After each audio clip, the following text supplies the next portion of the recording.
Hello students. हम लोगों ने प्रीवियस लेक्चर में magnetic field due to current पढ़ा था। उसके सारे क्वेश्चंस एससीबी के जितने भी इम्पोर्टेंट क्वेश्चंस थे वो मैंने डिस्कस कर दिए। अब इसके बाद नेक्स्ट चैप्टर हमारा मैग्नेटिक फील्ड आता है। मैग्नेटिक फील्ड चैप्टर में जो एससीबी के अंदर सिलेबस है वो है force on moving charge, force on moving charge in uniform magnetic field, force on current carrying wire in uniform magnetic field, torque, potential energy, और इसके बाद motion of charge particle in uniform magnetic field. ये सारे topics cover हैं, तो one by one इसमें हम लोग शुरू करते हैं। मैग्नेटिक फील्ड चैप्टर से क्वेश्चंस लगाना, इसकी थियरी जितनी भी रिक्वायर्ड थी हम लोगों ने पहले ही कवर कर ली। अब हमें इसके क्वेश्चंस डिस्कस करने हैं।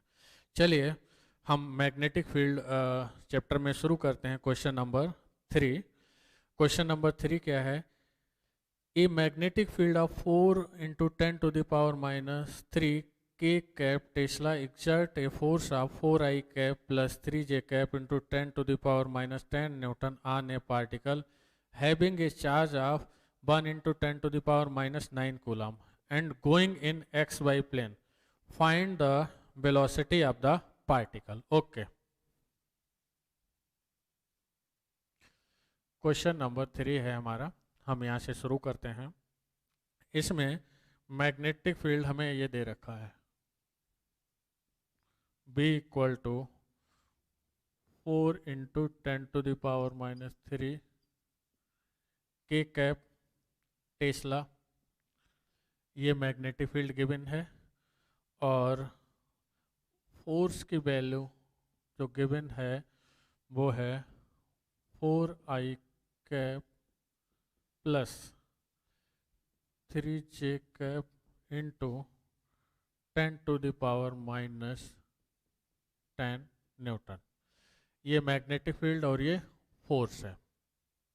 अब चार्ज हमें भी दिया हुआ है।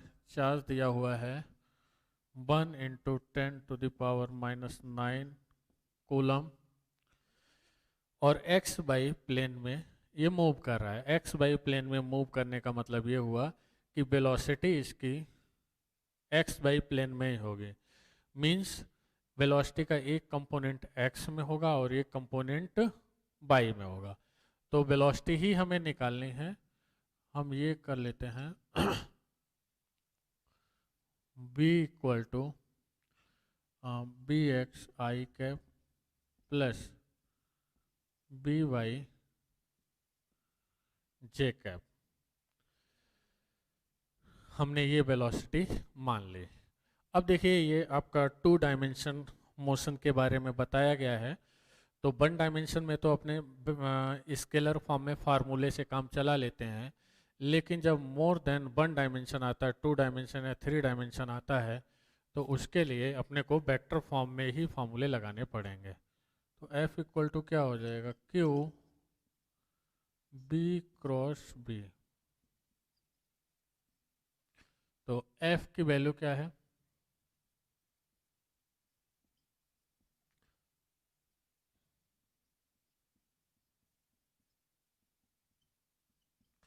और Q क्या है?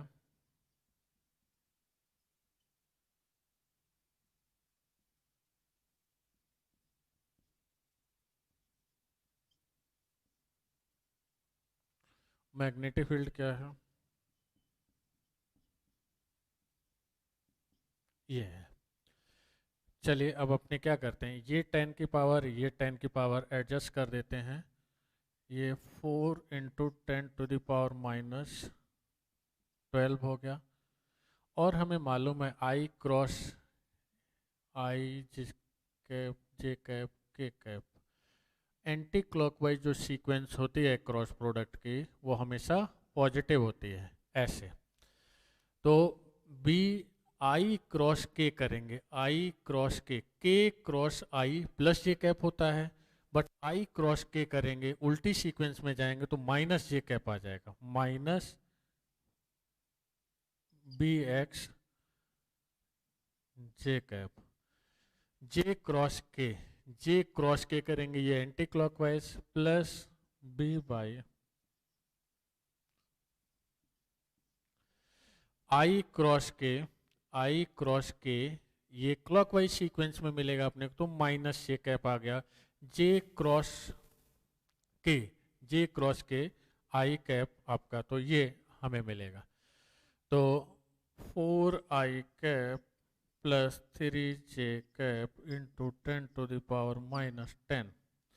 अब इसको थोड़ा सा एडजस्ट कर लेते हैं, 4 इंटू 10⁻² आ जाएगा, ये 10⁻⁻12 एडजस्ट करेंगे, 4 I cap plus 3 J cap equal to minus क्या, हम पहले आई कैप वाला लिखते हैं, plus B by cap minus B X J cap. I cap के साथ यहाँ पे क्या है, ये वाला टर्म, यहाँ क्या है बी बाई, तो कंपेयर करते हैं अपने, कंपेयर करेंगे तो बी बाई इक्वल्स टू क्या आ जाएगा, बी बाई इक्वल्स टू आ जाएगा 4 इंटू 10⁻² इंटू 4,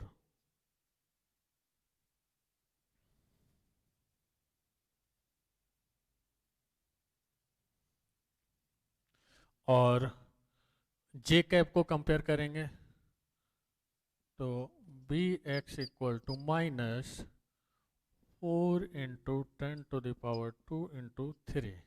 ये मीटर पर सेकेंड में ही आएगा, ऑब्वियस है, हमने सारी कैलकुलेशन एसआई सिस्टम में की है तो ये मीटर पर सेकेंड में ही आएगा। ये हमारा बी एक्स और बी वाई आ गया। फाइनली फिर हम लोग वेलोसिटी को ऐसे लिख देंगे, B X I cap plus B Y J cap, ये वेलोसिटी हमको मिल जाएगी। अब फिर से मैं एक बार बता दूं वो क्या है कि हमारे पास मूविंग चार्ज है और मूविंग चार्ज का मोशन 2 डायमेंशन में है, तो 2 डायमेंशन में हम लोग स्केलर फार्मूले से काम नहीं चला सकते हैं, हमें 100% वेक्टर फार्मूला ही लगाना पड़ेगा।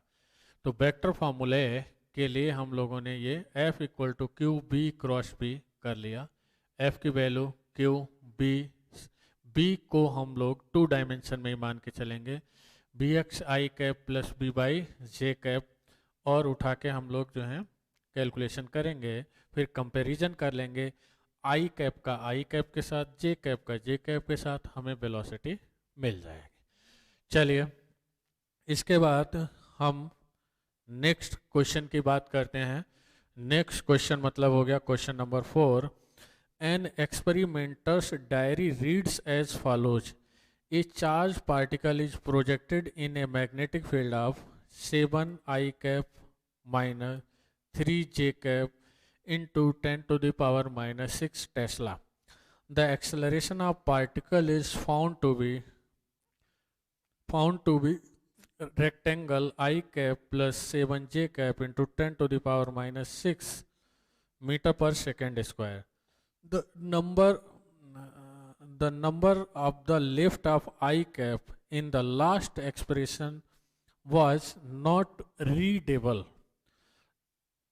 What can this number be? मतलब अपने को जो रेक्टेंगल बनाया गया है एक्सेलरेशन के साथ, उसकी वैल्यू अपने को बतानी है। ओके चलो, हमें फोर्थ वाले क्वेश्चन की बात करनी है।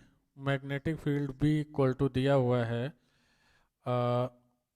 7 I cap minus 3 J cap into 10⁻⁻6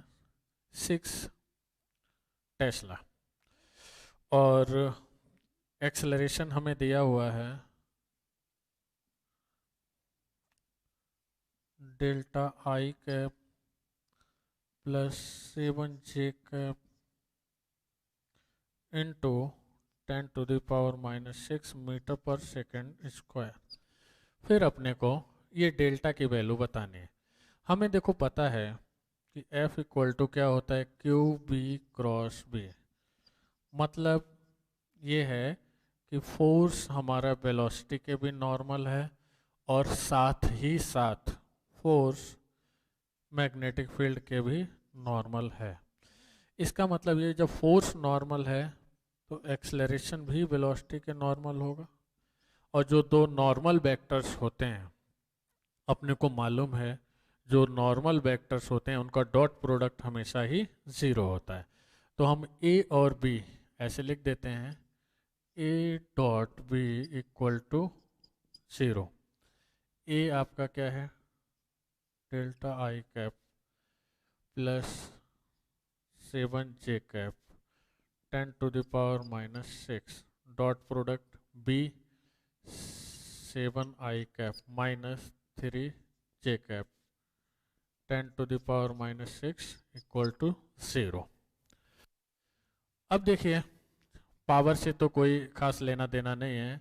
I cap का देखिए तो 7 ट्रैंगल ये रेक्टेंगल माइनस 21 इक्वल टू 0। तो रेक्टेंगल की वैल्यू आ जाएगी 3। इट मीन्स जो मैग्नेटिक फील्ड के अंदर चार्ज मोशन कर रहा है उसके एक्सेलरेशन में जो मिसिंग टर्म है आई कैप के साथ, उसकी वैल्यू होगी 3। अपने को इसी मिसिंग टर्म की वैल्यू ही निकालनी थी। ओके, चलिए आगे बढ़ते हैं।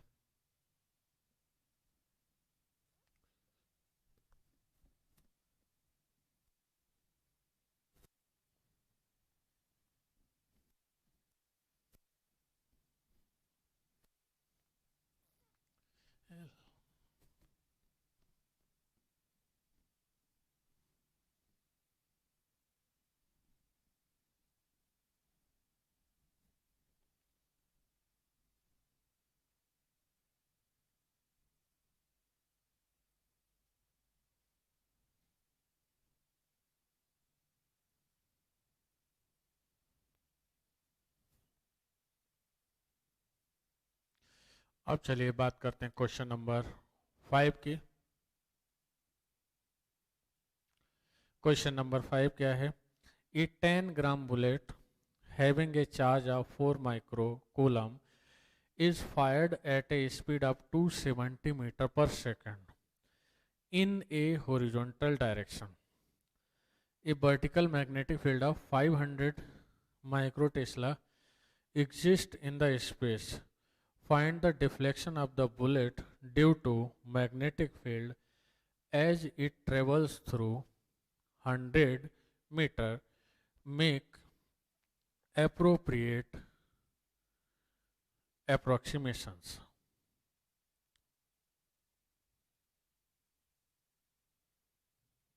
देखिए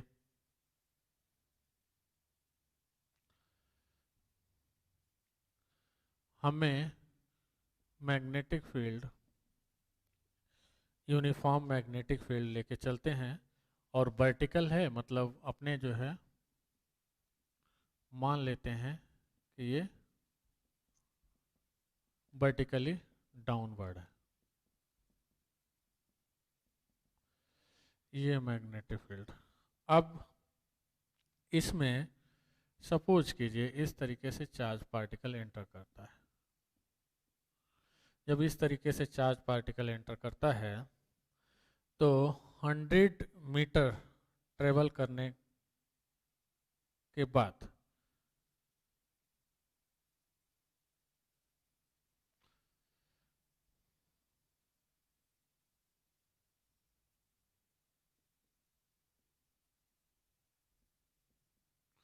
मान लेते हैं, देखिए 100 मीटर ट्रेवल करने के बाद 100 क्या, हम डी ले लेते हैं इसको, अपने आप ही बाकी रिजल्ट्स आ जाएंगे। और ये रेडियस है सर्कल का। जब चार्ज पार्टिकल मैग्नेटिक फील्ड में एंटर करता है तो सर्कुलर मोशन करता है, नो डाउट सर्कुलर मोशन करता है, क्योंकि मैग्नेटिक फोर्स हमेशा ही वेलोसिटी के नॉर्मल होता है। तो ऐसा एक ही हमारे पास मोशन होता है सर्कुलर मोशन, जिसमें चार्ज पार्टिकल के हमेशा ही वेलोसिटी फोर्स वेलोसिटी के नॉर्मल होता है, वो होता है सर्कुलर मोशन।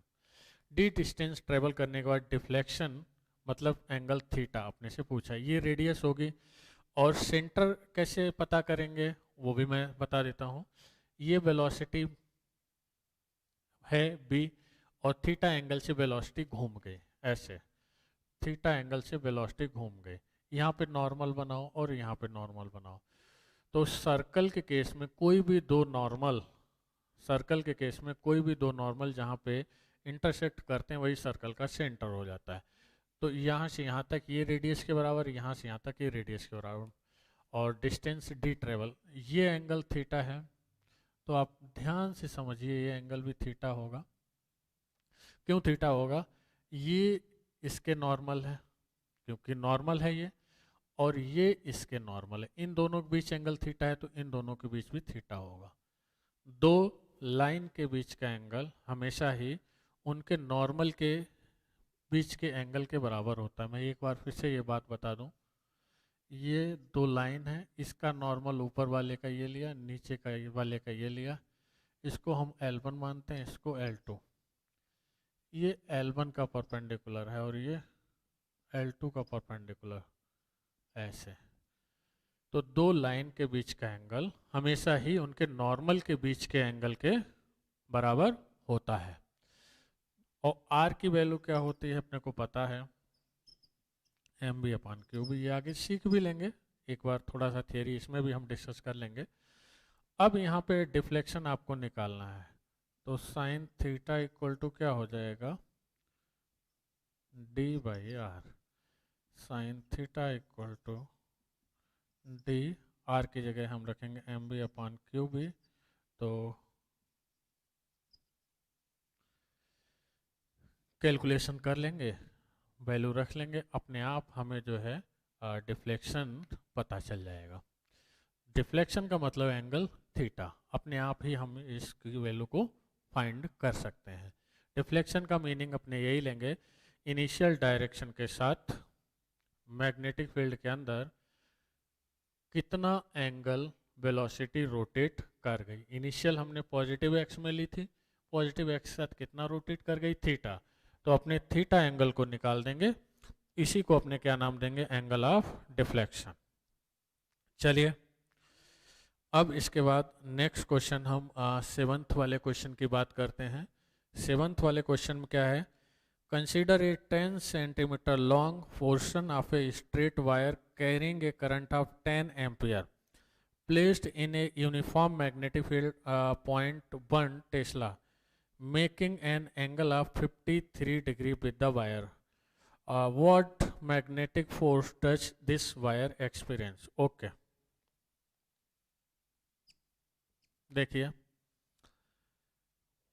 हमने ये मैग्नेटिक फील्ड लिया और यूनिफॉर्म मैग्नेटिक फील्ड है, B इक्वल टू क्या हो गया, 0.1 टेस्ला, ठीक। और ये कंडक्टर है, कंडक्टर की लेंथ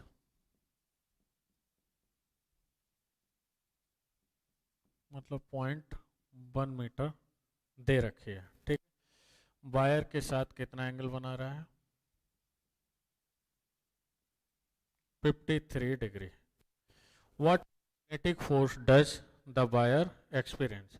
देखिए यूनिफॉर्म मैग्नेटिक फील्ड है, और यूनिफॉर्म मैग्नेटिक फील्ड के अंदर हम लोगों ने पढ़ा है करंट कैरिंग वायर के लिए फोर्स का फॉर्मूला ILB साइन थीटा। तो हम सिंपली मैग्नेटिक फोर्स के लिए क्या लगाएंगे, ILB साइन थीटा। आई भी अपने को दिया होना चाहिए, इसमें 10 एम्पियर दिया हुआ है, ये 10 है, लेंथ अपनी 0.1 मीटर है, और ये भी 0.1 दिया हुआ है, और साइन 53 डिग्री दिया हुआ है, ठीक है। कोई भी कंडक्टर 53 डिग्री मैग्नेटिक फील्ड के साथ रखा हुआ है। साइन 37 की वैल्यू 3/5 होती है, और साइन 53 की वैल्यू 4/5 होती है। तो ये 0.1 आ जाएगा, और ये 4/5, यानी 0.1 इंटू 0.8, तो फाइनली आंसर क्या आ जाएगा 0.08 न्यूटन। ये सबको पता ही होता है, मैंने बोला भी था क्लास में भी अपने जब पढ़ते थे, sin 37 cos 37, sin 53 cos 53, इन सब की वैल्यू जो है हमें पता होना चाहिए। sin 37 मतलब 3/5, और sin 53 मतलब 4/5, cos 37 4/5, और cos 53 3/5। चलिए अब अपने नेक्स्ट क्वेश्चन की तरफ बढ़ते हैं।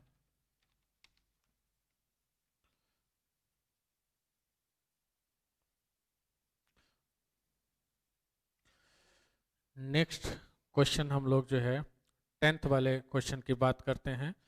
10th वाला क्वेश्चन क्या है, a wire of length L carries a current I along x axis, मतलब पॉजिटिव x एक्सिस अपने से हम लोग मान के चलते हैं। A magnetic field exist which is given as B vector equal to B naught I cap plus J cap plus K cap tesla, find the magnitude of magnetic force acting on the wire. चलो हम बात करते हैं।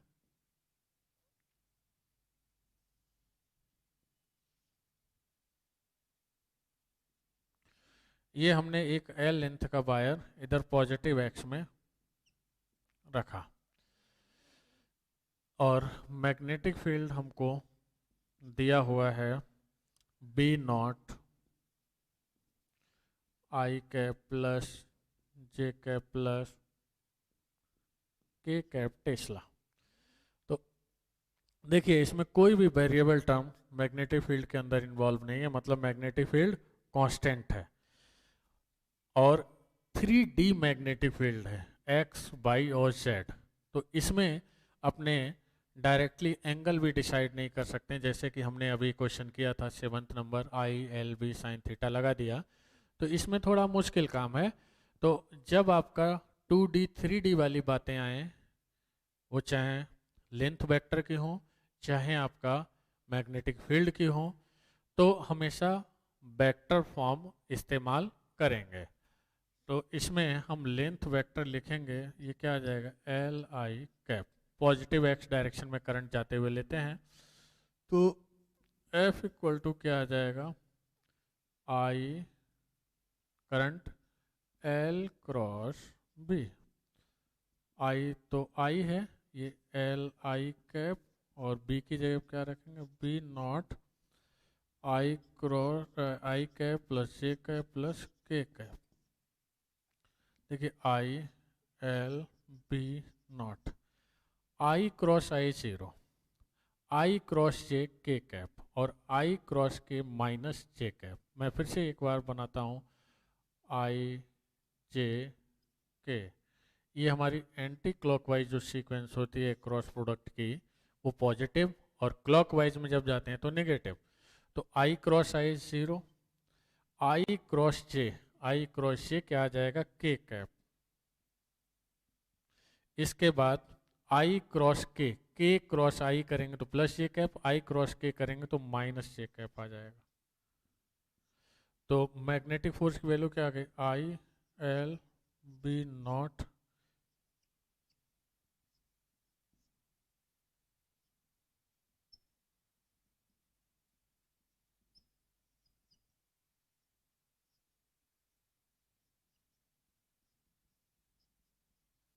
Magnitude निकालेंगे तो √2ILB not, ये आपका final answer आ जाएगा।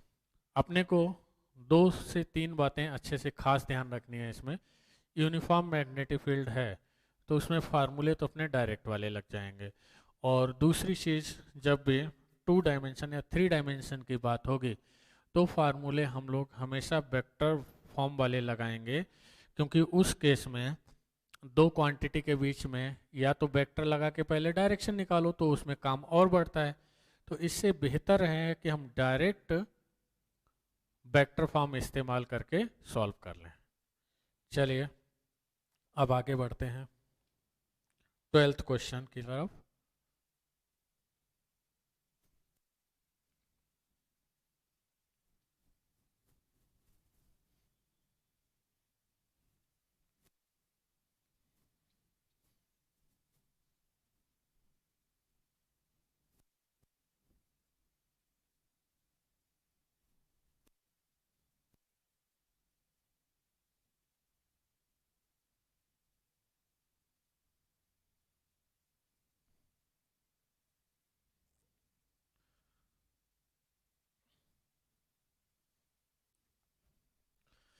चलिए 12th क्वेश्चन की बात करते हैं हम लोग।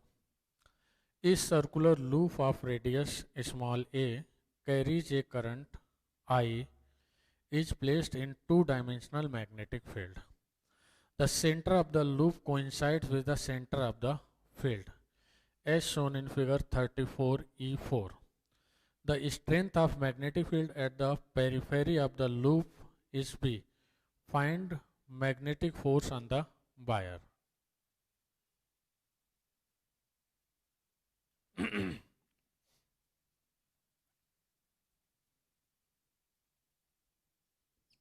देखिए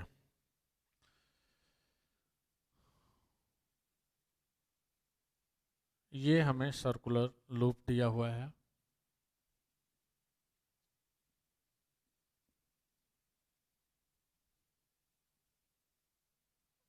और मैग्नेटिक फील्ड सेंटर से बाहर की तरफ ऐसे।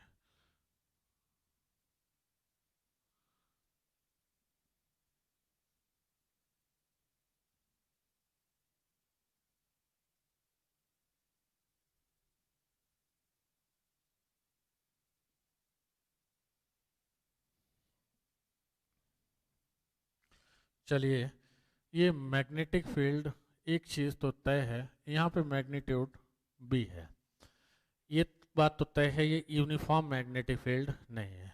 जैसे जैसे हम अवे फ्रॉम सेंटर जाएंगे फील्ड लाइन के बीच का एंगल गैप बढ़ता जा रहा है, इसका मतलब अवे फ्रॉम सेंटर जाएंगे तो मैग्नेटिक फील्ड वीक होती जा रही है, सेंटर पे सबसे स्ट्रांग होगी। बट जब हम सर्कल के बाउंड्री पे पहुंचेंगे तो वहाँ पर मैग्नेटिक फील्ड का मैग्नीट्यूड दिया हुआ है बी सभी एलिमेंट के ऊपर, और रेडियस अपने को जो गिवन है वो गिवन है ए।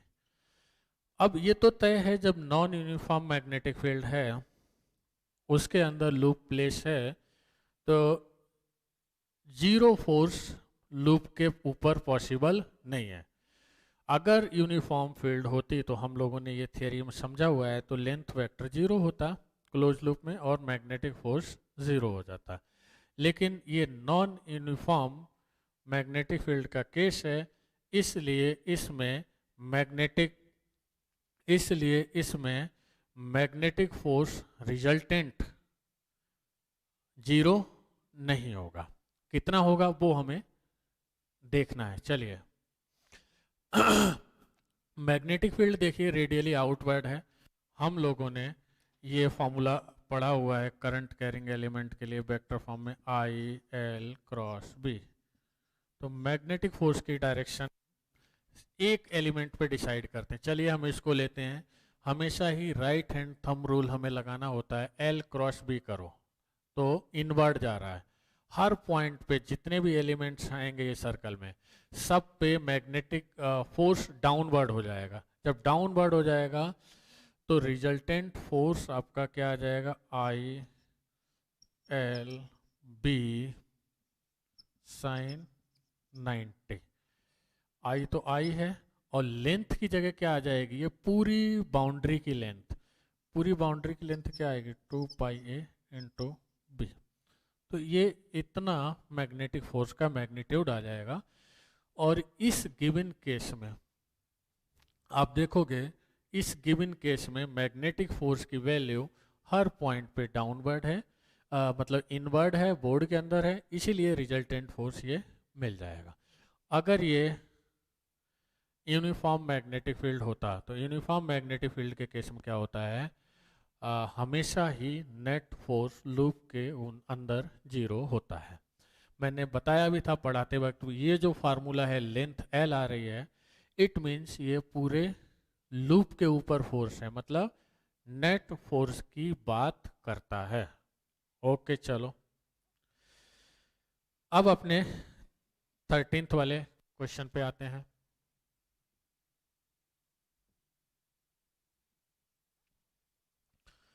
चलिए 13th वाले क्वेश्चन में, a hypothetical magnetic field exist in a region given by B equal to B naught E R vector. E R is the unit vector along radial direction.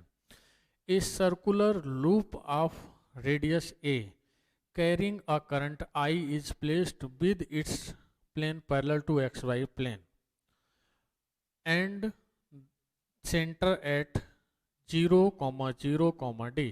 Find the magnitude of magnetic force acting on the loop.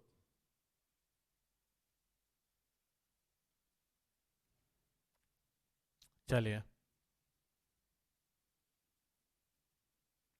ये magnetic field का source है, इससे radially outward magnetic field जा रही है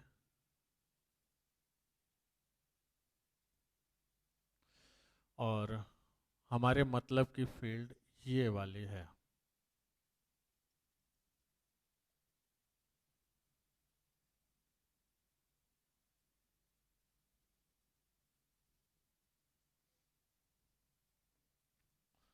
और कहीं पे भी मैग्नीट्यूड देखेंगे, ये दिया हुआ है B equal to B naught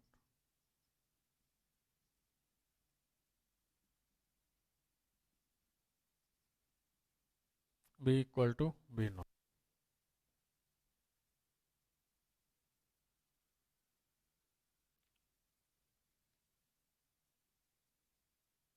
ठीक है, सेंटर 0, 0, d पे दिया हुआ है, मतलब ये ओरिजिन पे हमने मैग्नेटिक फील्ड का सोर्स माना और ये d दे रखा है और रेडियस a है, तो ये वाली लेंथ की बात करेंगे तो ये आ जाएगी √a² प्लस d²। चलिए, अब इस लूप के ऊपर भी ये देखिए, यूनिफॉर्म मैग्नेटिक फील्ड का तो केस है नहीं, नॉन यूनिफॉर्म का ही है, कुछ कुछ 12 जैसा है रिलेटेड, बट 12 से काफ़ी डिफरेंट है। तो ये नॉन यूनिफॉर्म मैग्नेटिक फील्ड का ही केस है, तो इसकी वजह से लूप के ऊपर नेट फोर्स 0 नहीं होगा। इसकी वजह से लूप के ऊपर नेट फोर्स 0 नहीं होगा। वो क्या होगा, देखिए मैग्नेटिक फील्ड तो हम ऐसे देखेंगे, ये ऐसे जाएगी इन्फिनिटी तक, ऐसे चली जाएगी। अब हमने जो लूप लिया हुआ है, उस लूप का जो पूरा का पूरा बाउंड्री है, पूरी जो सरकमफ्रेंस है, डायरेक्ट हम मैग्नेटिक फोर्स कैलकुलेट नहीं कर सकते किसी भी हाल में। क्यों?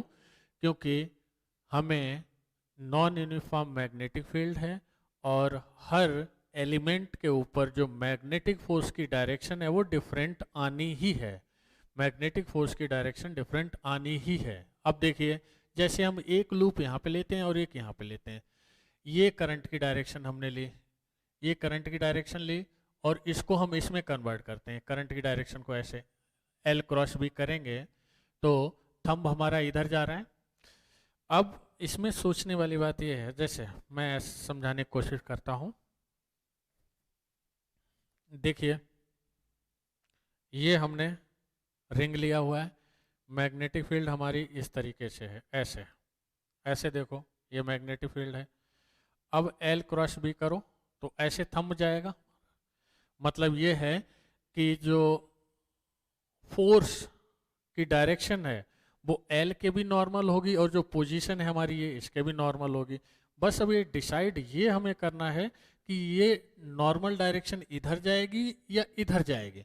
तो जैसी हमने करंट की डायरेक्शन ली उसके हिसाब से जो हमारी डायरेक्शन है फोर्स की, जैसे मैंने यहाँ पे बताया ऐसे करेंगे, ये हमारे लिए L वेक्टर है और ये B वेक्टर है, इसमें कन्वर्ट करेंगे तो थंब हमारा इस तरफ जा रहा है। देखिए कैसे, मान लेते हैं ये छोटे से एलिमेंट पे डी एफ फोर्स है। अब ये आपका इस पे भी नॉर्मल होगा और डीएल वेक्टर पे भी नॉर्मल होगा। चलो ये हम हॉरिजॉन्टल डायरेक्शन मान लेते हैं।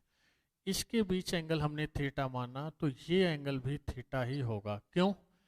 क्योंकि जो डी एफ वेक्टर आएगा वो इसके नॉर्मल होगा और जो ये हॉरिजॉन्टल डायरेक्शन है वो इसके नॉर्मल होगी, तो ये एंगल थीटा है तो ये एंगल भी थीटा आ जाएगा। सेम मैनर में यहाँ पे कहानी आएगी। ऐसे एलिमेंट लेंगे हॉरिजॉन्टल के साथ, ये एंगल थीटा है तो इधर भी ये एंगल थीटा आएगा, ये डी एफ। अब इसमें इधर देखोगे डी एफ कॉस थीटा, नीचे देखोगे तो डी एफ साइन थीटा, इधर भी डी एफ कॉस थीटा।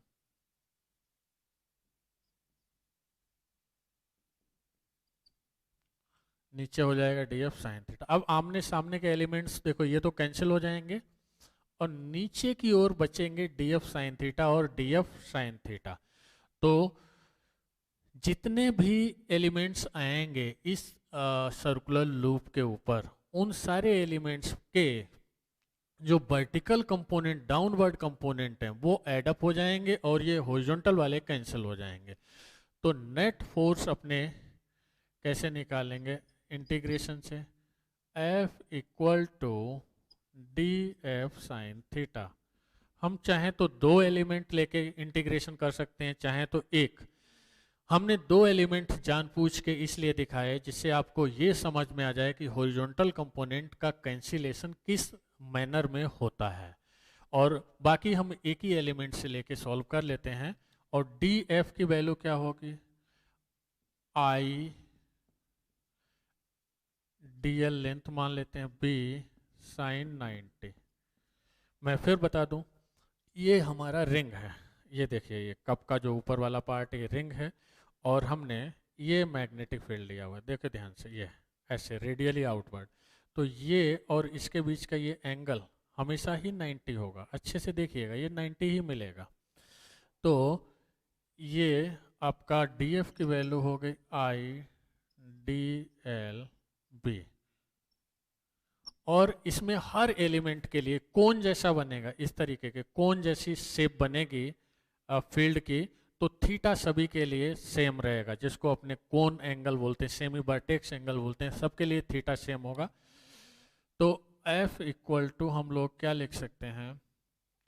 आई बी, बी की जगह बी नॉट आ जाएगा क्योंकि वहाँ पे मैग्नीट्यूड बी नॉट है, और साइन थीटा भी कांस्टेंट है तो ये भी बाहर आ जाएगा। अंदर क्या रह जाएगा? खाली डी एल। तो I into B naught, sine theta की वैल्यू क्या आएगी वो देखिए, ए अपान ये ट्रेंगल देखिए, ये right angle triangle, sine theta equal to A upon this value, यानी A upon under root A square plus D square. और हमने एक एलिमेंट लेके रिजल्टेंट फोर्स निकालने का प्रोसीजर फॉलो किया है। तो डी एल की वैल्यू टोटल लेंथ लेनी पड़ेगी 2 पाई ए।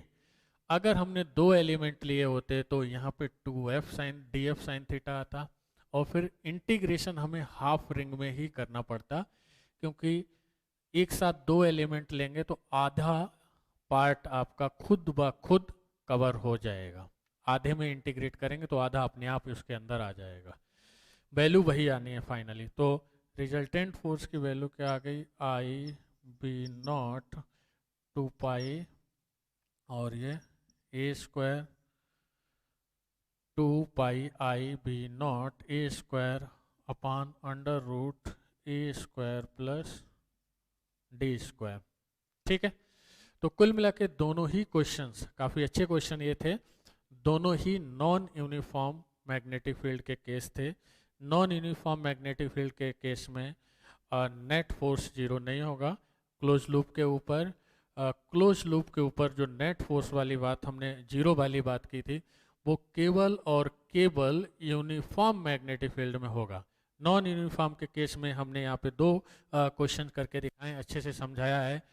आपको अच्छे से समझ में आ गया होगा कि किस तरीके से अपने को नॉन यूनिफॉर्म को डील करना है। ओके, चलो चलिए हम लोग नेक्स्ट क्वेश्चन 14 नंबर क्वेश्चन पे आते हैं। 14 नंबर क्वेश्चन क्या है?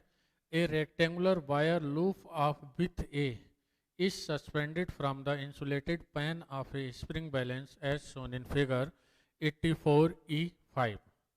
A current I exists in the anti-clockwise direction in the loop. A magnetic field V exists in the lower region.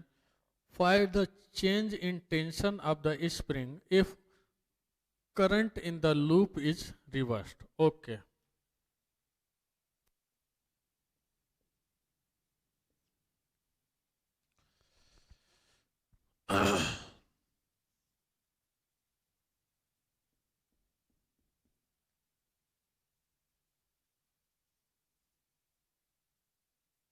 ये स्प्रिंग बैलेंस दिखाया गया है, इसके अंदर स्प्रिंग रहता है और ये एक पैन है जिसके साथ ये नीचे रेक्टेंगुलर लूप लटका हुआ है। मैग्नेटिक फील्ड हमें यूनिफॉर्म दे रखी है।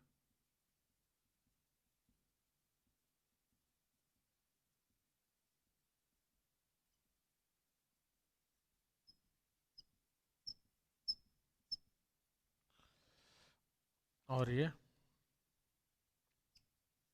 ए लेंथ दे रखी है, विथ ए दे रखी है। पहले करंट एंटी क्लॉकवाइज दिए, तो एंटी क्लॉकवाइज का मतलब ये एस है।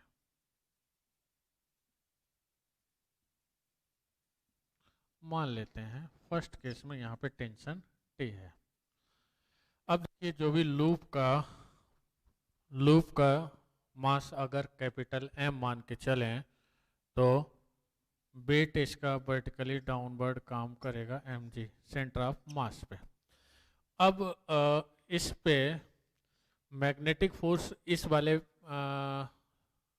वायर पे देखो, L क्रॉस B करो, इस साइड आएगा ऐसे। चलो इसको हम F डैश मानते हैं। सेम मैनर में इस वाले पे देखो, ऐसे L क्रॉस B करोगे तो ये इस तरीके से दिया हुआ है, ये करंट नीचे और अंदर की तरफ ऐसे करोगे L क्रॉस B तो ये इधर आएगा ऐसे, ये भी F डैश होगा।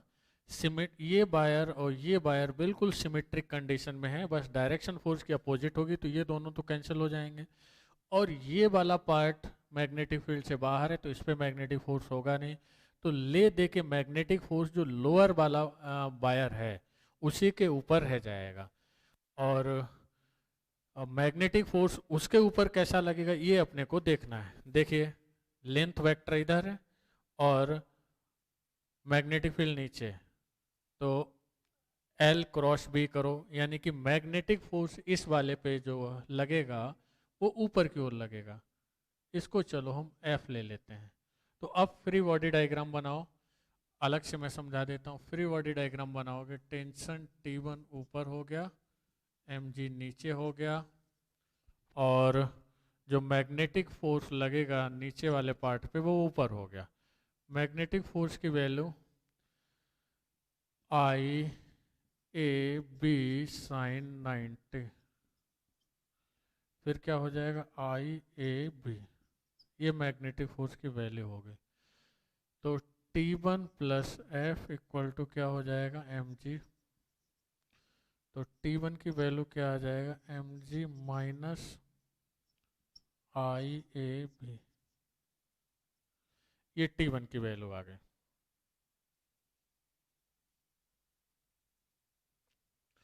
और जब करंट की डायरेक्शन को रिवर्स करेंगे, करंट की डायरेक्शन को रिवर्स करेंगे तो जो मैग्नेटिक फोर्स है वो डाउनवर्ड हो जाएगा, और यहाँ पे टेंशन हम T2 मान लेते हैं। तो दूसरी कंडीशन में रिवर्स करने पे जो फ्री बॉडी डायग्राम आएगा वो ऐसा आएगा, T2 और नीचे की तरफ mg, और F की वैल्यू तो वही रहेगी। क्यों? क्योंकि मैग्नेटिक फील्ड वही रहा, करंट वही रहा और लेंथ वही रहे। तो T2 इक्वल टू क्या होगा F प्लस mg,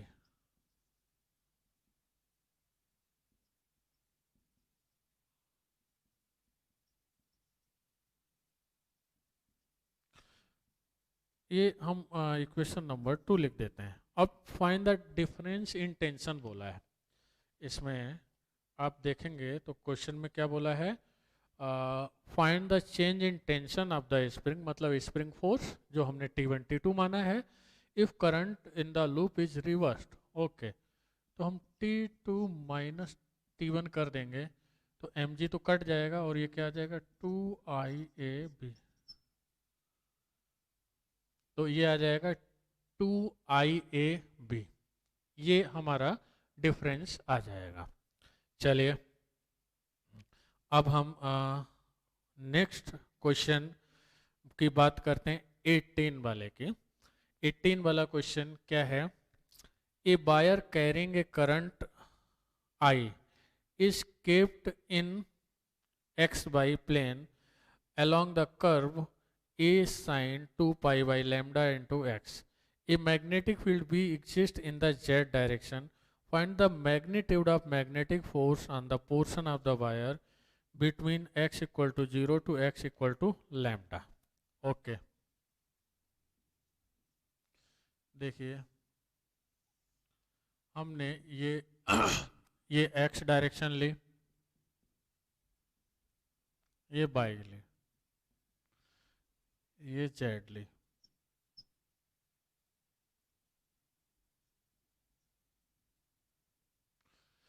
ये एक्स ली, ये बाई ली और ये जेड ली।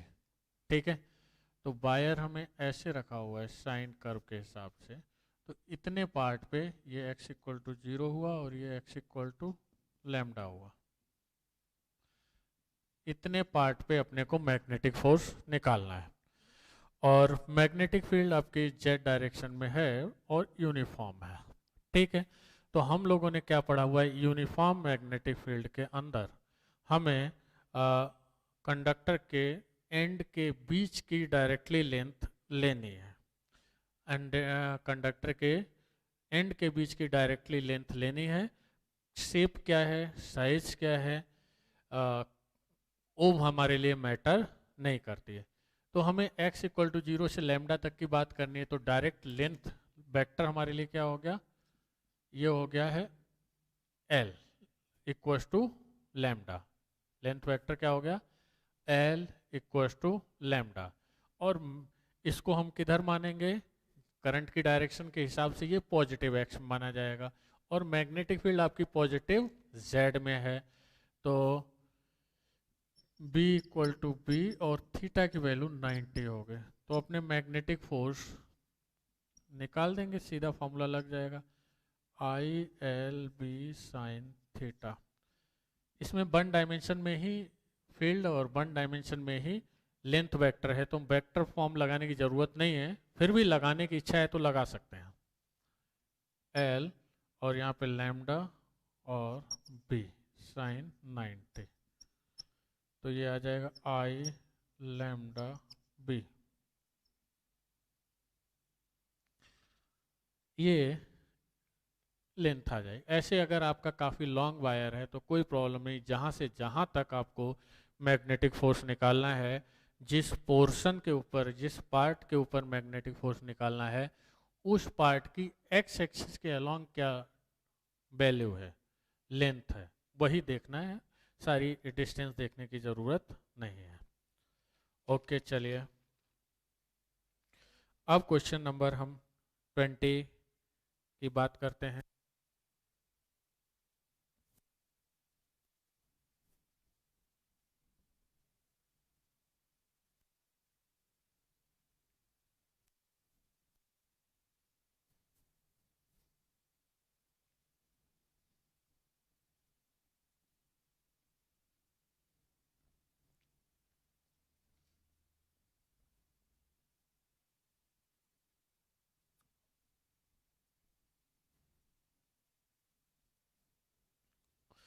क्वेश्चन नंबर 20 क्या, ए करंट, ये straight horizontal wire of mass 10 milligram and length 1 metre carries a current 2 ampere.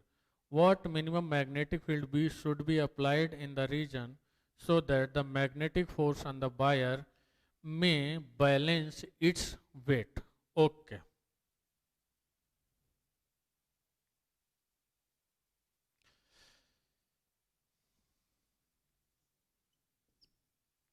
देख लीजिए, ये हमने आई करंट कैरिंग एक वायर लिया, मान लेते हैं मैग्नेटिक फील्ड हमने यूनिफॉर्म मैग्नेटिक फील्ड इसके साथ थीटा एंगल पे लगाई हुई है। यूनिफॉर्म मैग्नेटिक फील्ड इसके साथ थीटा एंगल पे लगाई हुई है। तो मैग्नेटिक फोर्स बैलेंस करना चाहिए वेट को, इतनी मिनिमम मैग्नेटिक फील्ड अपने को निकालनी है। तो मैग्नेटिक फोर्स की वैल्यू क्या होगी, I L B sine theta equal to M G, और मिनिमम की बात कर रहा है B equal to M G upon I L B. B तो हमें निकालना ही है साइन थीटा, और बी मिनिमम निकालना है, बी मिनिमम निकालना है, तो इसके लिए थीटा 90 होना चाहिए, मतलब साइन थीटा 1 होना चाहिए।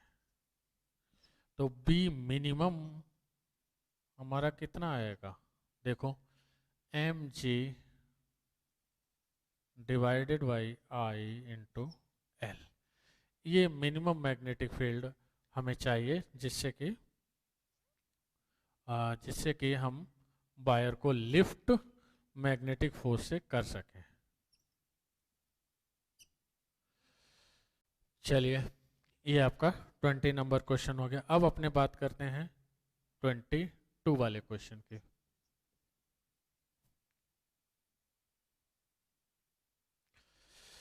देखिए 22 वाला क्वेश्चन क्या है, two metal strips comma each of length small L are clamped parallel to each other on the horizontal floor with a separation small b between them.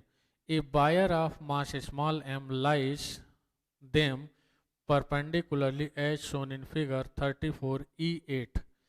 A vertically upward magnetic field of strength V exists in the space. The metal strips are smooth, but the coefficient of friction between the wire and the floor is mu. A current I established between when the switch S is closed at t equal to 0. Discuss the motion of the wire after the switch is closed and how far from the strip will the wire reach. Okay.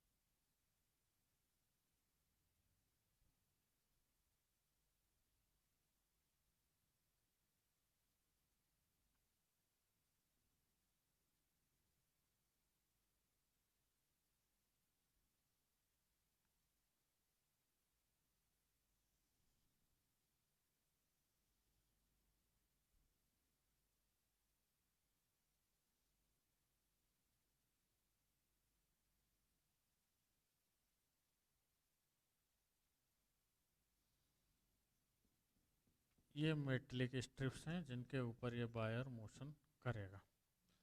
ये बीच का gap हो गया है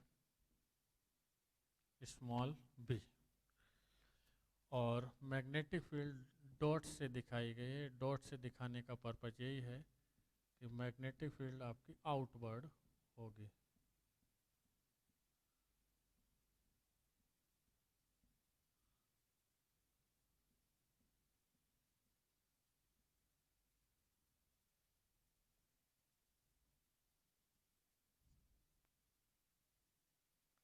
अब देखिए जैसे ही हम switch close करेंगे तो ये बैटरी के थ्रू इसमें करंट फ्लो होना शुरू होगी, ये बात तो तय है। ये करंट फ्लो होगी, कैसे करंट फ्लो होगी, इस तरीके से। ये स्विच क्लोज होगा तो करंट की डायरेक्शन ये होगी ऐसे। अब करंट की वैल्यू इन्होंने आई बोला है, हम चलो आई लिख लेते हैं उसको। आई करंट फ्लो हो रही। अब जब इस कंडक्टर में भी आई करंट फ्लो होगी ऐसे, जब आई करंट फ्लो होगी तो फिर उसकी वजह से मैग्नेटिक फोर्स लगेगा, एल क्रॉस बी करके निकालेंगे मैग्नेटिक फील्ड ऊपर की तरफ।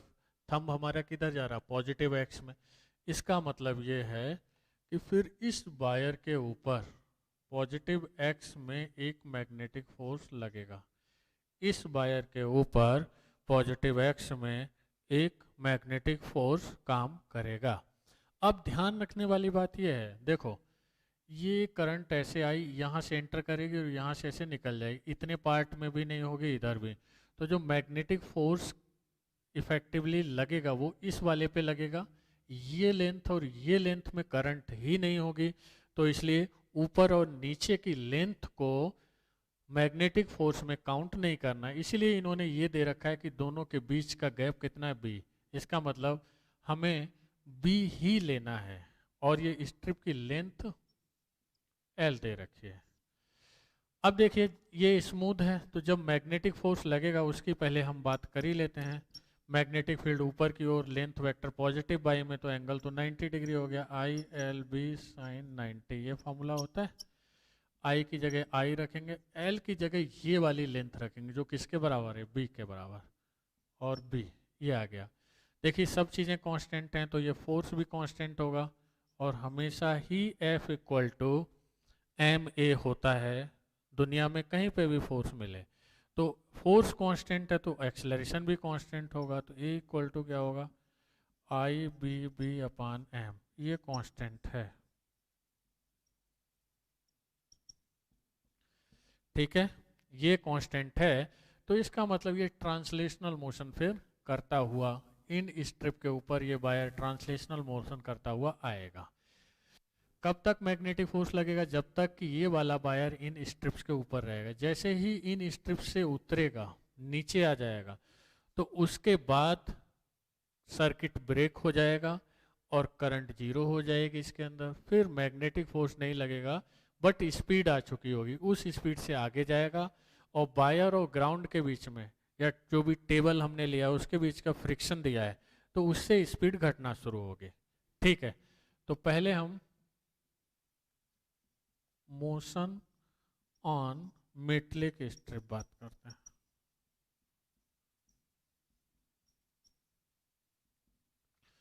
मेटलिक स्ट्रिप्स देखिए, B square equal to U square plus 2a delta X, initial velocity 0, A की जगह पे हम क्या रखेंगे, I B B upon M, और लेंथ कितनी है, एल। तो बी स्क्वायर की वैल्यू ये आ जाएगी, यहाँ से यहाँ तक की डिस्टेंस डिस्प्लेसमेंट। और उसके बाद जब वायर यहाँ से नीचे आ जाएगा, तो नीचे आने के बाद स्पीड तो यही होगी बी, बट इसमें बैक डायरेक्शन में काइनेटिक फ्रिक्शन लगेगा, बैक डायरेक्शन में काइनेटिक फ्रिक्शन लगेगा, जिसकी वजह से स्पीड घटती जाएगी। और कब तक लगता रहेगा काइनेटिक फ्रिक्शन, जब तक कि फाइनली ये रेस्ट में नहीं आ जाता है। तो इसका फ्री बॉडी डायग्राम बनाएंगे, तो एम जी नीचे, नॉर्मल रिएक्शन ऊपर, और इधर काइनेटिक फ्रिक्शन और इधर स्पीड। तो F इक्वल टू इसमें क्या होगा, म्यू इंटू एन, और नॉर्मल रिएक्शन एम जी के बराबर, इक्वल टू ये क्या आ जाएगा, mu M G equal to M A dash में लिख देता हूँ इसको। तो ए डैश की वैल्यू अब कितनी आ गई, म्यू इंटू जी, ये भी कांस्टेंट है। तो अपने फिर से इक्वेशन आप काइनेमेटिक्स लगा लेते हैं, तो बी स्क्वायर इक्वल टू, अब ये एक्सलरेशन अपोजिट टू वेलोसिटी है, तो इसको हम नेगेटिव साइन के साथ इक्वेशन लिखेंगे या रिटार्डेशन बोलेंगे। बी स्क्वायर 0 हो जाएगा, और इनिशियल वेलोसिटी यहाँ पे जो वेलोसिटी होगी जस्ट मेटलिक स्ट्रिप से निकलने के बाद वो लेंगे, वो क्या है, 2I B L अपान M minus 2 mu G into delta x. अब डेल्टा एक्स इक्वल टू क्या आ जाएगा, 2I B L अपान 2 म्यू एम जी, 2 से 2 कट गया, मतलब ये आ जाएगा I I small B capital B into L upon mu M G. ये आपका आ जाएगा displacement after leaving the conductor to the metallic strip. तो इतनी डिस्टेंस कवर करने के बाद ये रुक जाएगा। मोशन कैसा होगा? कांस्टेंट एक्सेलरेशन से इस मेटलिक स्ट्रिप के ऊपर ट्रांसलेशन, बाद में उतर जाएगा तो एक्सेलरेशन तो फिर भी कांस्टेंट होगा, लेकिन वो किसका होगा? वो होगा काइनेटिक फ्रिक्शन का, जो कि स्पीड को घटाएगा, जो कि स्पीड को घटाएगा। और कब तक घटाता रहेगा? जब तक कि ये रुक ना जाए। जैसे ही मेटलिक स्ट्रिप से वायर नीचे उतरेगा सर्किट ब्रेक हो जाएगा, करंट जीरो, मतलब मैग्नेटिक फोर्स जीरो, तो केवल बचेगा फ्रिक्शन।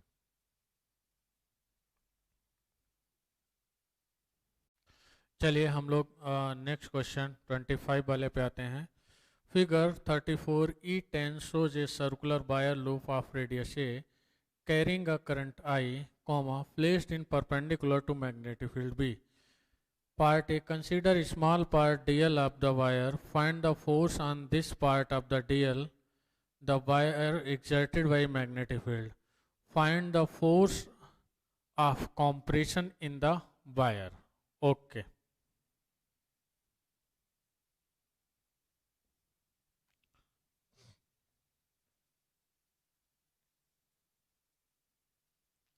देखिए ये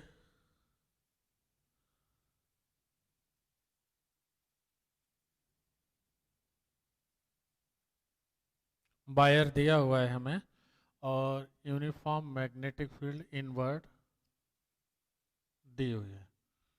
यूनिफॉर्म इनवर्ड मैग्नेटिक फील्ड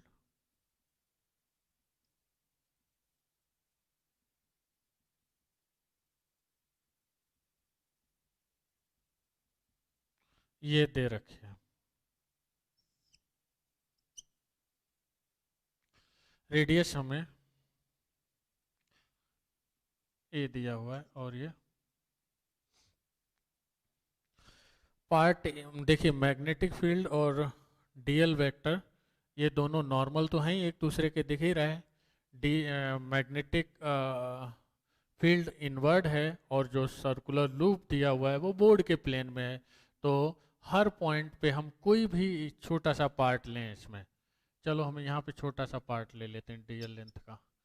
तो डीएल लेंथ का जो करंट एलिमेंट बनेगा उसके बीच और मैग्नेटिक फील्ड के बीच एंगल तो 90 है ये। और मैग्नेटिक फोर्स देखेंगे तो ऐसे हर पार्ट पे अंदर की तरफ लगेगा। यहाँ पे देखो, यहाँ पे देखो, कहीं पे भी देखो।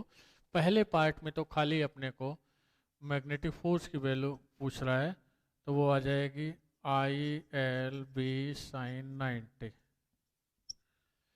आई की जगह आई रख दिया, एल की जगह DL रख दिया और ये B आ गया। तो ये मैग्नेटिक फोर्स एक छोटे से एलिमेंट पे आ जाएगा। एक चीज़ मैं फिर बता दूं, ये सर्कुलर लूप है और यूनिफॉर्म मैग्नेटिक फील्ड में रखा गया है, तो इसका मतलब ये है कि नेट फोर्स तो जीरो ही होगा इस सर्कुलर लूप के ऊपर। रिजल्टेंट फोर्स तो जीरो ही होगा क्योंकि लेंथ वेक्टर जीरो हो जाएगा, बट हर पार्ट पे फोर्स काम करेगा। अब जब हर पार्ट पे खूब फोर्स काम करेगा तो वायर के अंदर या तो कॉम्प्रेशन या इलोंगेशन जनरेट होगा। अगर आउटवर्ड फोर्स है हर पार्ट पे तो इलोंगेशन जनरेट होगा, और इनवर्ड फोर्स है हर पार्ट पे तो कॉम्प्रेशन जनरेट होगा। तो इसमें हम देखेंगे जो कंडीशन है करंट की और मैग्नेटिक फील्ड की, तो हर एलिमेंट के ऊपर जो फोर्स लग रहा है वो अंदर की तरफ लगेगा। इस तरीके से जो फोर्स लगेगा वो अंदर की तरफ लगेगा। तो इसकी वजह से पूरे लूप के अंदर एक कॉम्प्रेशन जनरेट होगा और हर पार्ट के ऊपर एक टेंशन डेवलप हो जाएगा। उस टेंशन को ही अपने को बी पार्ट में निकालना है।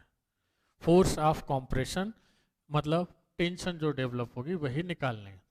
अब इसमें दो तरीके हैं, या तो इंटीग्रेशन करें तो लंबा पड़ता है, ये हमने पहले भी सीखा है कई जगह। नहीं सीखा है तो मैं बता रहा हूँ, अच्छे से समझ लो।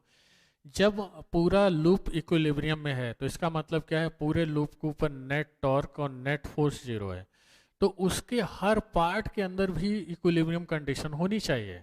वो पार्ट आप 1/4 ले सकते हैं, डीएल एलिमेंट ले सकते हैं, आधा रिंग ले सकते हैं। हम हाफ रिंग लेंगे तो हमारे लिए आसानी रहेगी। इसमें हाफ रिंग लेने पे आसानी रहेगी। क्यों आसानी रहेगी?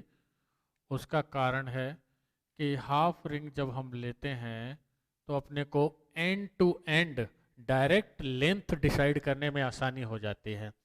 अब कॉम्प्रेशन हो रहा है तो इसमें मान लेते हैं इस तरफ इसके ये जो आधा हमने पार्ट लिया, तो आधे पार्ट पे इस वाले पे ये फोर्स लगाएगा और इस वाले पे ये इधर फोर्स लगाएगा। नीचे से मान लेते हैं कॉम्प्रेशन का फोर्स एफ है, और इधर से कॉम्प्रेशन का फोर्स एफ है, तो इधर भी कॉम्प्रेशन का फोर्स एफ होगा। ये रेडियस है, ये भी रेडियस है, आपस में हर जगह कॉम्प्रेशन फोर्स एफ। अब देखो करंट आई है तो मैग्नेटिक फील्ड हमारी यूनिफॉर्म है और नीचे की तरफ, तो डायरेक्ट लेंथ क्या हो जाएगी 2a। 2f इक्वल टू क्या होगा, आई एल, एल की जगह 2a रखेंगे और b साइन 90। यूनिफॉर्म फील्ड है तो मैंने कई बार बताया है हम लोग directly end to end length लेंगे, तो f इक्वल टू क्या हो जाएगा, आई ए बी। तो ये आपकी f की वैल्यू आ जाएगी। अब इसमें फाइंड फोर्स ऑफ कॉम्प्रेशन ये भी आ गया, और ये याद भी कर लेना, इस पर बहुत बार क्वेश्चन आ गया। अगर ये मैग्नेटिक फील्ड आपकी आउटवर्ड हो जाए तो ये फोर्स आपका इलोंगेशन का फोर्स बोला जाएगा, तो हर एलिमेंट के ऊपर फोर्स बाहर की तरफ लगेगा, तो फिर आपस में हर एलिमेंट एक दूसरे से दूर जाने की कोशिश करेगा, मतलब फोर्स ऑफ इलोंगेशन बोला जाएगा फिर ये। चलिए, इसका नेक्स्ट क्वेश्चन इसी से जुड़ा है तो वो भी मैं बता देता हूँ, उसमें भी कुछ सीखने वाली बात है। Suppose that radius of cross section of the wire used in previous problem is small r. Find the increase in radius of the loop if the magnetic field is switched off. Okay. तो जितना magnetic field लगने से increase radius आपकी change हुई है, जितना radius आपकी change हुई, इसका मतलब ये है कि अपने को वही निकालना है, फिर ओरिजिनल कंडीशन में आ जाएगा वायर, जैसे ही कॉम्प्रेशन इसमें चला जाएगा। चलिए, अब हम इसमें मैग्नेटिक फील्ड ऑफ करेंगे तो मैग्नेटिक फोर्स हट जाएगा, मैग्नेटिक फोर्स हट जाएगा तो लूप अपना ओरिजिनल कंडीशन में आएगा, और मैग्नेटिक फोर्स की वजह से क्या कॉम्प्रेस था, कॉम्प्रेशन कंडीशन में था, और बाद में ओरिजिनल कंडीशन में आएगा।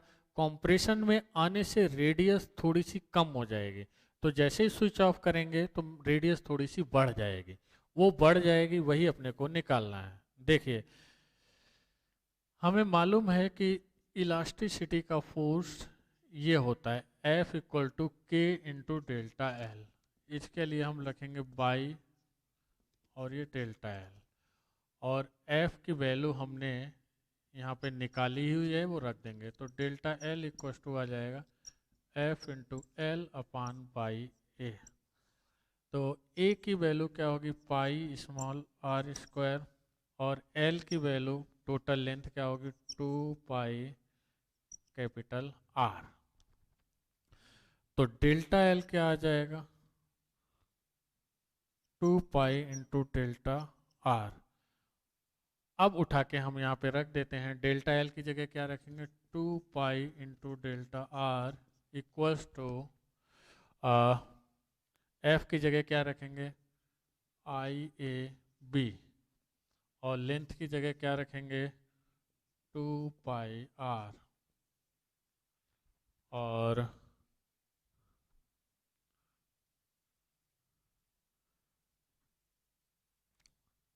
To pi are.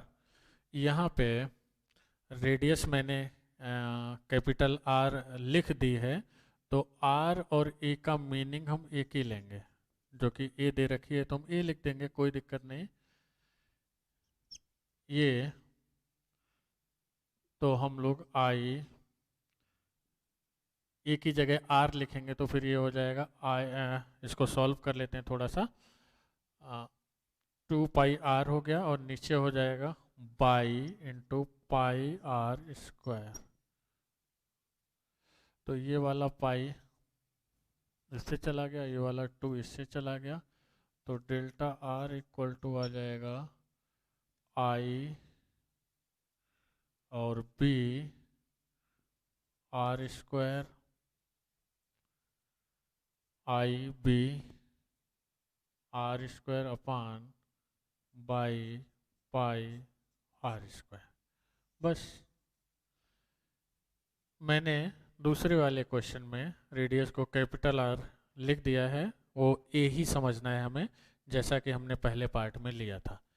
तो ये हमारा आ जाएगा increase in radius of the loop, का मतलब है कि जो रेडियस इस लूप की है कॉम्प्रेशन की वजह से जितना कम हुई थी, जैसे ही हम फील्ड ऑफ करेंगे फिर से ओरिजिनल कंडीशन में जाएगा लूप, तो थोड़ी सी रेडियस बढ़ जाएगी। तो वो अपने से पूछा था, ये है। ठीक है, चलिए अब नेक्स्ट क्वेश्चन, नेक्स्ट 2 क्वेश्चन इसमें अच्छे करने लायक हैं, वो भी अपने कर लेते हैं।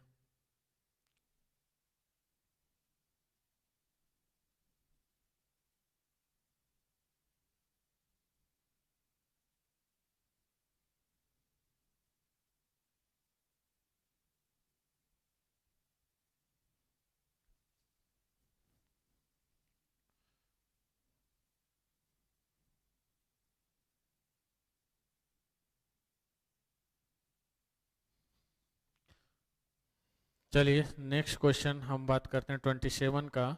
The magnetic field existing in a region is given by B equal to B not 1 plus X by L K cap, मतलब पॉजिटिव जेड में है। A square loop of side small L and carrying a current I is placed with its edges parallel to xy axis. Find the magnitude of net force experienced by the loop. देखिए ये non uniform magnetic field है क्योंकि x पे depend कर रहा है, तो net force 0 तो नहीं होगा। देखिए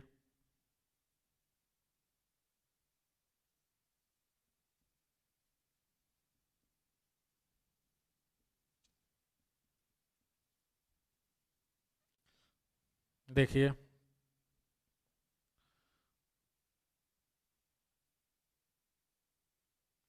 हम इसमें क्या करते हैं, ये लूप दो साइड x और बाई एक्सिस के अलोंग ही ले लेते हैं आसान करने के लिए, उससे आंसर पे फर्क नहीं पड़ेगा।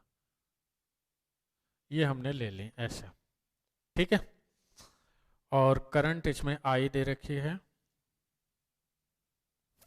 वो चलो हम क्लॉकवाइज ले लेते हैं ऐसे। ये P, ये Q, ये R। और मैग्नेटिक फील्ड हमें पॉजिटिव जेड में दे रखी है, ये B not 1 plus X by L, और लेंथ हमें साइड की L दे रखी है ये, और K कैप मतलब ये आपकी पॉजिटिव जेड में है, मतलब आउटवर्ड ऐसे है। चलिए तो इसमें हमें नेट फोर्स निकालना है, उसकी बात हम करते हैं। पहली बात देखिए, हम ओ आर वाले पे देखेंगे तो लेंथ वेक्टर ये जा रहा है मैग्नेटिक फील्ड आपका ऊपर की ओर, तो थंब ऊपर की ओर जाएगा, मतलब इस पे मैग्नेटिक फोर्स, इसको हमने एफ डैश मान लिया, ऊपर की ओर होगा। अब ऐसे ही जो आपका ये वाला है पी क्यू पे देखो आप, पी क्यू ये है और मैग्नेटिक फील्ड बाहर की तरफ, ऐसे करोगे तो इसका मतलब इस पे नीचे की तरफ आ जाएगा। आर ओ और पी क्यू आमने सामने हैं सारे एलिमेंट, और मैग्नेटिक फील्ड की वैल्यू भी देखिए बाई डायरेक्शन में तो चेंज नहीं हो रही, जो यहाँ पे होगी वही यहाँ पे होगी। इसके सामने एक एलिमेंट हमने लिया ये, तो इसके सामने जो एलिमेंट लेंगे उतनी होगी, यहाँ पे जो लिया उसके सामने उतनी होगी।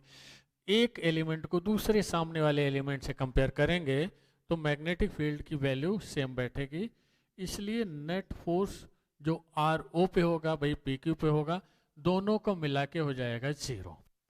अब जो कैलकुलेट करना बाकी रह गया वो ओ पी और क्यू आर पे रह गया है।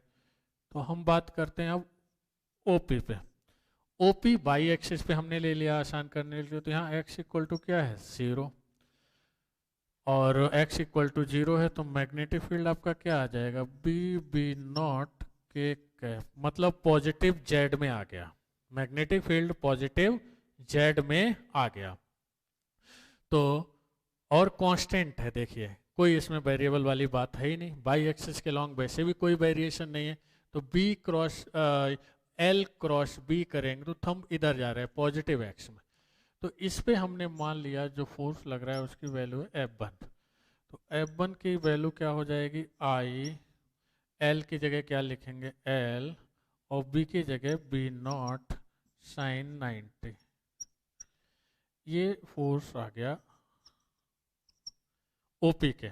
अब बात करते हैं हम QR के। QR में हम देखेंगे, देखिए ये इस तरीके से है, ये QR है, मैग्नेटिक फील्ड ऐसे है, QR पे ऐसे करिए आप, मैग्नेटिक फील्ड मैंने क्या बताया, ये QR मानिए, मैग्नेटिक फील्ड ऐसे है आप लोगों की तरफ, तो L क्रॉस B करिए तो थंब आपका ऐसे जा रहा है, इस साइड में देखिए L क्रॉस B करिए थंब ऐसे जा रहा है, तो मैग्नेटिक फोर्स इसके ऊपर हम F2 मान लेते हैं और ये है, और QR आपका बाई एक्सिस के पैरेलल है, तो बाई एक्सिस के अलोंग मैग्नेटिक फील्ड आपका चेंज नहीं होगा, चेंज केवल एक्स एक्सिस के अलोंग था।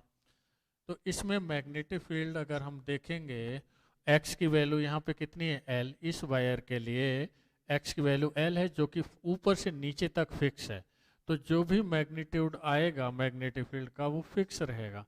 ये आया 2B0, तो इसके ऊपर मैग्नेटिक फोर्स की वैल्यू क्या आ जाएगी अब F2 इक्वल टू ऊपर से नीचे तक ये 2ILB0, और अब नेट फोर्स की बात करेंगे F2 माइनस F1, ये क्या आ जाएगा 2ILB0 माइनस ILB0, ये क्या आ जाएगा ILB0। तो इस तरीके से ये नेट फोर्स इसके ऊपर आ जाएगा। अगर ये नॉन यूनिफॉर्म फील्ड नहीं होता, एक्स यहाँ पे इन्वॉल्व नहीं होता, एक्स की वजह से ही नॉन यूनिफॉर्म हो गया क्योंकि एक्स तो बदलेगा ही हम जब भी पोजीशन शिफ्ट करेंगे। अगर ये एक्स नहीं होता तो नेट फोर्स निकालने की ज़रूरत नहीं थी, तो नेट फोर्स की वैल्यू हो जाती 0। अब इसमें हम लोग आगे क्वेश्चन नंबर 28 भी करते हैं, वो भी काफ़ी अच्छा सिखाने वाला क्वेश्चन है, उसको भी कर लेते हैं। A conducting wire of length L lying normal to magnetic field B, comma, moves with a velocity v as shown in figure 34E11, part A. Find the average magnetic force on a free electron of the wire, part B. Due to this magnetic force, electrons concentrate at the one end, resulting in an electric field inside the wire. The redistribution stops when the electric force on the electrons balances the magnetic force. Find the electric field developed inside the wire. When the redistribution stops, the potential difference is developed between the ends of the wire. Okay, देखिए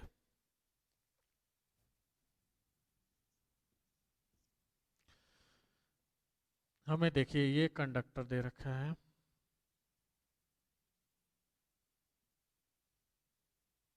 conductor की length L दे रखी है और इसको एक systematic velocity B दी है positive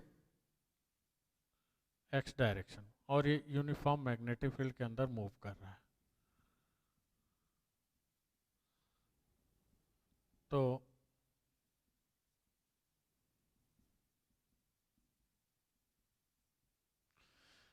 free electrons किसी भी कंडक्टर के अंदर होते हैं, रेंडम मोशन करते रहते हैं टेम्परेचर की वजह से, लेकिन ड्यू टू रैंडम मोशन उनकी रिजल्टेंट वेलोसिटी जीरो होती है। अपने ने करंट इलेक्ट्रिसिटी में भी सीखा। तो average force due to random motion zero ही होगा।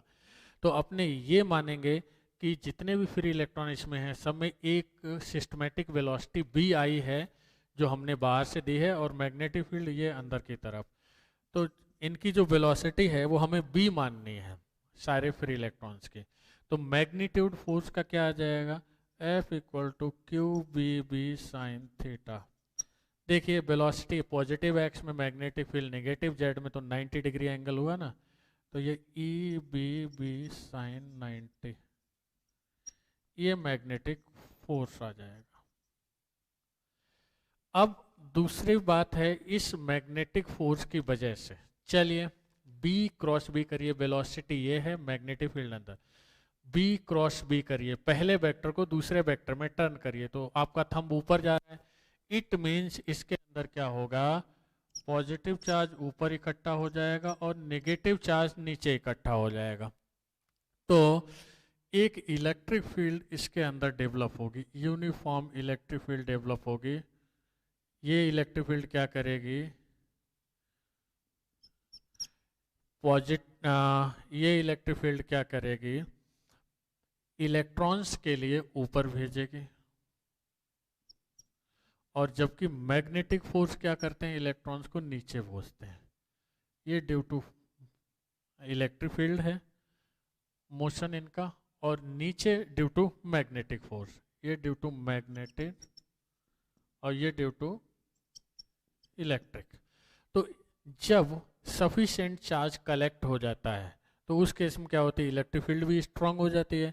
तो इलेक्ट्रिक और मैग्नेटिक फोर्स एक दूसरे को बैलेंस करने लगते हैं, जिसकी वजह से फिर फर्दर इलेक्ट्रॉन्स का ट्रांसफर पॉसिबल नहीं होता है। तो magnetic force equal to electric force, magnetic force आपने क्या लिखा, ई बी बी, और इलेक्ट्रिक क्या होगा, ई ई, इसे ई कट गया, तो इलेक्ट्रिक फील्ड की वैल्यू क्या आ जाएगी, B इंटू बी।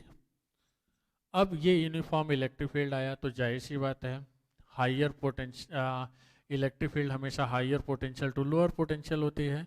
तो इलेक्ट्रिक फील्ड आया तो इसमें पोटेंशियल डिफरेंस भी आएगा, तो पोटेंशियल डिफरेंस की वैल्यू क्या आ जाएगी, BBL। तो ओवरऑल इसमें जो सीखने वाली बात थी कि हम किसी भी कंडक्टर को ऐसे ही मैग्नेटिक फील्ड के अंदर रख दें तो भी फ्री इलेक्ट्रॉन्स के अंदर वेलोसिटी तो होती है, लेकिन वो रेंडम वेलोसिटी होती है। रेंडम वेलोसिटी का रिजल्टेंट हमेशा जीरो होता है, जिसकी वजह से magnetic force, average magnetic force zero होता है। अगर हम किसी कंडक्टर को बाहर से वेलोसिटी देते हैं, तो वो सिस्टमेटिक वेलोसिटी सारे इलेक्ट्रॉन्स के अंदर आएगी, उसकी वजह से इलेक्ट्रॉन फोर्स लगेगा, फिर इलेक्ट्रॉन्स ऊपर नीचे according to direction of force move करेंगे, तो जिससे एक इलेक्ट्रिक फील्ड जनरेट होगा कंडक्टर के अंदर। और जब चार्ज सफिशिएंट डिपॉजिट हो जाएगा एंड्स के बीच में, तो इलेक्ट्रिक और मैग्नेटिक फोर्स बैलेंस करने लगेंगे, तो फर्दर एक्यूमुलेशन पॉसिबल नहीं होगा। ओके, हम लोगों ने इस चैप्टर के काफ़ी क्वेश्चंस इसमें डिस्कस कर लिए हैं, और कुछ रिमेनिंग क्वेश्चंस रह गए हैं, वो नेक्स्ट क्लास में डिस्कस करेंगे। आई होप कि इतने क्वेश्चंस कराने के बाद फिर आपकी मैग्नेटिक फील्ड में प्रॉब्लम्स नहीं होनी चाहिए। Okay, best of luck, thank you.